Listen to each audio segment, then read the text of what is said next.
partai tersebut memilih jalan oposisi, bagi kami itu juga artinya sama pentingnya untuk mengontrol efektivitas jalannya pemerintahan. Yang kedua tentang, karena itu bagi kami pun tidak bisa membedakan apakah partai baru ataupun partai pendatang baru.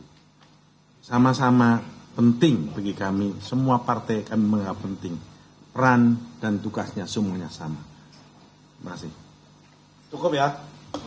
Udah banyak sekali kan? Baik, karena sudah cukup kita tutup konferensi pers ini. Moga-moga mewakili aspirasi daripada tim secara lengkap. Terima kasih. Assalamualaikum warahmatullahi wabarakatuh.